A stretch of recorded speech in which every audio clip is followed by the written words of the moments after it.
My name is Tosin Olowo. Today we're going to be going from one country to another, but we're going especially in the African settings, but we're going to start with Nigeria.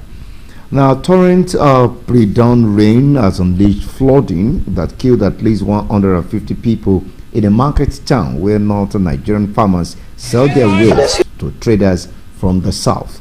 As they predicted that the death toll would grow, the Nigerian Hydrological Service Agency did not immediately say how much rain fell after the new grant in the town of Mokwa in Niger State. Communities in northern Nigeria have been experiencing prolonged dry spells worsened by climate change and excessive rainfall that leads to severe flooding during the brief wet season. In videos and photos on social media, floodwaters covered neighborhoods and homes were submerged, with their roofs barely visible above the brown currents. Waist deep in water, residents tried to salvage what they could or rescue others. Mokwa is a major meeting point where traders from the south buy beans, onions, and other food from farmers in the north. A community leader from the Mokwa local government area, Alhaji Ali Kumusa, says this type of flood is seasonal and is not ordinary. In September, torrential rains and a dam collapse in the northeastern city of Maiduguri caused severe flooding that left at least 30 people dead and displaced millions.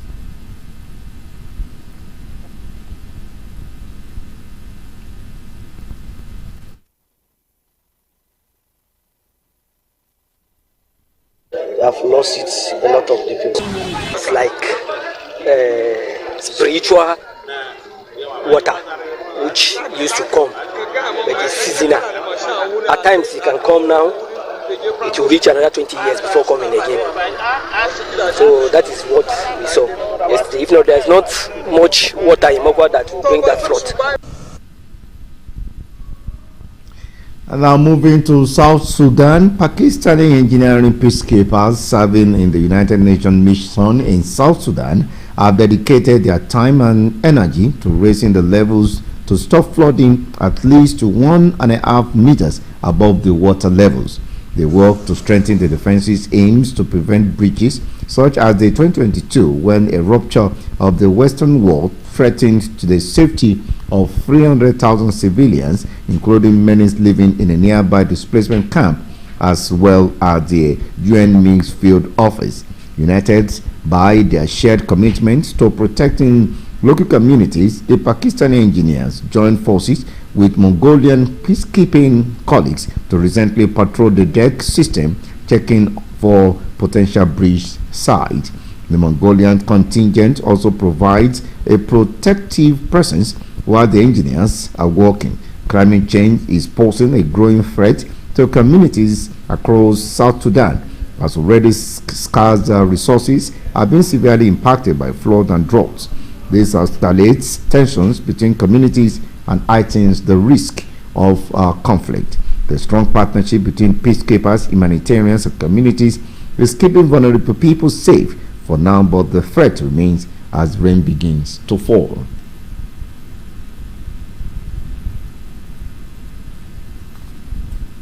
Cap, with your project cap, with your MGC cap, FPI, URD, AIRD, PIP, and all the political parties. But from the moment you cross these barriers into this place, you are the children of Ivory Coast. Les enfants de la Côte d'Ivoire. Ivory Coast political opposition and alliance of parties known as Coalition for Peaceful Alternation has called for political dialogue with the ruling party rally of the Republicans, RDR, 5 months ahead of presidential election.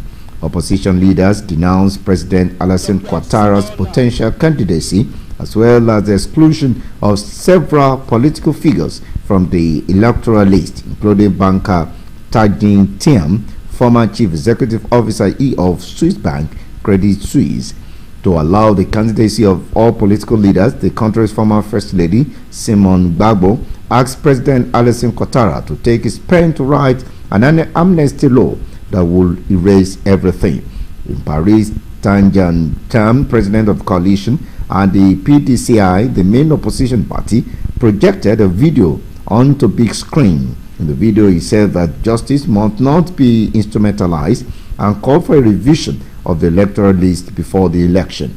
The coalition strongly criticized the Independent Electoral Commission, considering it biased. The presidential election in Cote d'Ivoire is scheduled for October 25. Your PDC cap, with your Project cap, with your MGC cap, FPI, URD, AIRD, PIP, and all the political parties. But from the moment you crossed these barriers into this place, you are the children of Ivory Coast. Les enfants de la Côte d'Ivoire. And moving to DR Congo, the Democratic Republic of Congo has pressured increased pressure on the Justice Minister Constant Mutamba after allegations over a multi-million-dollar no-bid contract and suspicious fund transfers. Lawmakers grilled the Attorney General for 6 hours and Mutamba for 5. The funds didn't come from the state treasury but from Rival, the agency managing $325 million in war repatriation from Uganda. It blamed tensions with Prime Minister Judith Suminwa for a toxic work climate. Lawmakers say that the accusations are serious and the judiciary must be allowed to act. Moving on to Senegal, 11 Senegalese migrants and a Libyan driver have died after their vehicle collided with a truck in the Libyan desert. The victims include 3 women and 2 children. They crashed 90 kilometers north of the Libyan town of Kafra. Was the latest tragedy involving the Sudanese fleeing the civil war in their own country. Earlier this month, 7 Sudanese were found dead after their vehicle broke down in the desert, leaving 34 migrants on board stranded for several days. Libya was plunged into chaos following a NATO-backed uprising that toppled and killed longtime autocrat Muammar Gaddafi in 2011. It has since become a main transit point for migrants fleeing war and poverty in Africa and the Middle East to seek better lives in Europe. The country shares borders with 6 nations and has a long coastal line along the Mediterranean. And now to South Africa. A South African woman has been sentenced to life in prison for selling her 6-year-old daughter in a case that shocked the nation. Carlos Smith, whose full name was Rachel Chanter Smith, was sentenced alongside her boyfriend and of their friend. All 3 received life sentences for human trafficking and an additional 10 years each for kidnapping. The sentences were handed down by Judge Nat Erasmus, a town on the South African west coast, where the trial was moved to a local sports center to allow the community to attend. Jocelyn Smith's daughter went missing in February last year, sparking a nationwide search. Initially, Smith was seen as a victim, with many community members rallying to help police search for the young girl near their Pearl neighborhood close. However, the case took a dark turn when Smith was arrested. During the trial, a witness testified that Smith admitted to selling her daughter along with the 2 men for about $1,000 for a traditional healer who sought the child for her body parts. And lastly, this evening, the literary world is mourning the loss of Ngugi wa Thiong'o, the revered Kenyan author, scholar, and activist who passed away in the United States after a prolonged illness at the age of 87.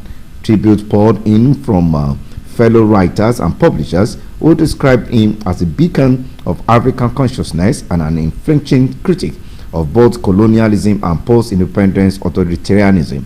Ngugi, a towering figure in African literature, authored dozens of books, from groundbreaking novels like Petals of Blood and The Wizard of the Crow to incisive essays such as Decolonizing the Mind, that challenged not only the legacies of imperialism but also the cultural and the linguistic system left in its wake. For younger generation, Ngugi writings remain a cornerstone of African literature and education. Author Sophia Wawura recalled her first encounter with his books in high school, saying he's a living legend. The impact was also deeply personal and cultural. Abdul Bull, a Nairobian book stock owner, reflected on Ngugi wa Thiong'o's African heritage. Ngugi was often considered as the Nobel Prize in Literature and was recognized globally, including being shortlisted for the Man Booker Prize and winning the Pengyongdin Literature Award. He is survived by 9 children. Were colonized, and colonialism was just not economic, it was a cultural destruction. And for him to talk about that was very impressive. I mean, talking, it's like saying he was God sent. He's a living legend. We've not lost him, and the best way to show it is through living examples of such books that I got to take myself in high school. So it's just a transition. He's living through the work. He loved his culture and his people, and he documented it very well. So besides being a good storyteller, he's also preserving and laying the foundation where Africans must appreciate their names and their color. And that's it on the African News. Thank you so much. We'll see you again next week Sunday for another edition. My name is Tosin Olowu. Do have a wonderful evening.